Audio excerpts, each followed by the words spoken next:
I had always believed in foundations.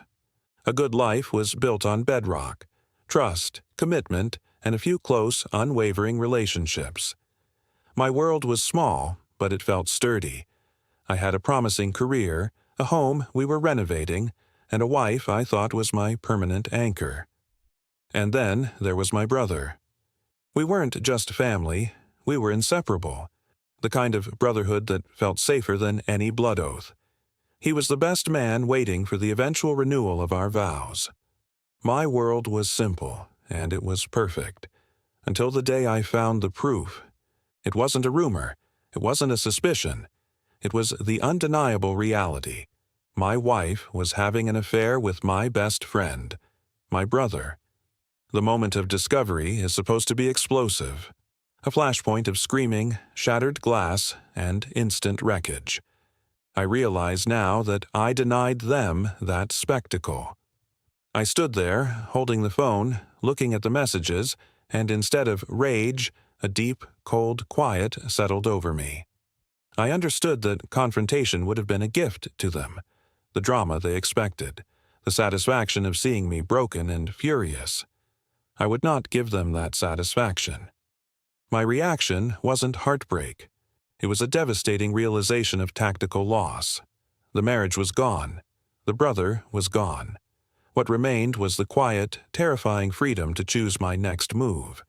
And I chose silence.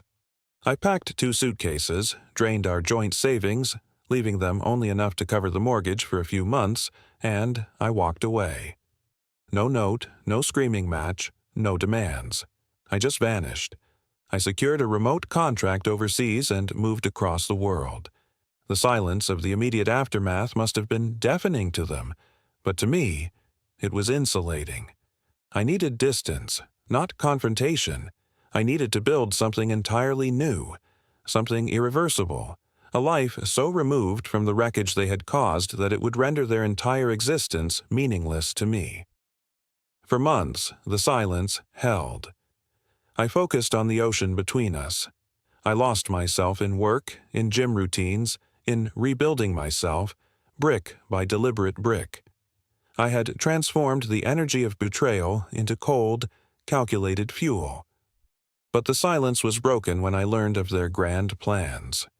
Through a mutual acquaintance who thought I deserved to know, I heard the news. They were getting married. My ex-wife and my brother. They were not only embracing their betrayal, but they were also sanitizing it, spreading a carefully crafted narrative that suggested I had simply moved on, that I had given them my blessing to continue their new life. This was the final injury. They weren't just stealing my spouse and my family, they were trying to steal my dignity and rewrite the history of my pain. They wanted to use me as a convenient footnote in their romantic tragedy. That was unacceptable. The quiet man they thought they had crushed was about to deliver a strategic reckoning. I learned the date, I learned the time, and I waited. The day of their wedding came, a Saturday afternoon. I was thousands of miles away, sitting in a quiet, anonymous office, looking out over a city I hadn't known 6 months prior. The new life I had constructed felt massive and solid. I had planned this moment for months. It required perfect timing, a precise instrument of surgical destruction. I didn't want to destroy their lives permanently. I just wanted to ensure the foundational lie, the lie of my blessing, was exploded the moment they tried to build their future on it. I found my brother's number, still memorized. I checked the time zone. It was just an hour before the ceremony was scheduled to begin. I imagined him standing there in a rented tux, trying to look noble, the ultimate hypocrite poised to exchange vows. I pressed the call button.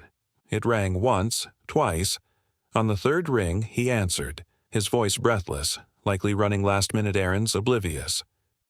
"Yeah, who is this? I'm kinda busy, man," he rushed. "It's Aaron," I said, my voice calm, level, and deadly quiet. There was a brief pause, a sudden sharp intake of breath on the other end, dead silence from my brother. Aaron, where are you? What?" he stammered, confused. Cutting him off, I delivered the line slowly and deliberately. I hear you two are finally making it official. That's nice. I just wanted to call to give you a final piece of advice, my brother, since you're family." I paused just long enough for the words to sink in, like weights dropping in cold water. Then I spoke, my voice final and absolute. Enjoy it while it lasts. Because she's got a type. Married men. I hung up. I didn't wait for his reaction. I didn't need to hear the stammering, the denial, or the rage. My work was done. I put the phone down, walked to the window, and watched the anonymous city below. It was a beautiful, peaceful day. The aftermath was exactly what I had anticipated. The wedding was immediately called off. The groom, suddenly, mysteriously absent. The seed of doubt I had planted flourished instantly into a hurricane of suspicion. Who knows what he did? Did he believe me? Did he suddenly look at his bride-to-be and see the capacity for betrayal reflected in her eyes? It didn't matter. The foundation was shattered. Later that evening, my phone rang again, a number I hadn't seen in months. It was my ex-wife. She was screaming. Her voice was shrill, laced with fury and desperate panic. She yelled about how I had ruined everything, how I was a bitter man, how I was a monster. I let her finish. I let the poison flow out of the phone and wash over me, but I felt nothing. When she finally paused for breath, I spoke. Only one sentence. "Your problem isn't with me. It's with your past choices," I said, quiet and completely indifferent. Then I disconnected the call. The silence that followed was truly peaceful. My revenge wasn't explosive. It was the simple, devastating, and permanent execution of my own magnificent indifference. I hadn't destroyed them. I had merely shown them the mirror, and the quiet realization that while they were focused on their petty theft, I had been busy building a life so successful and fulfilling that I didn't even think about them anymore was the only victory that mattered.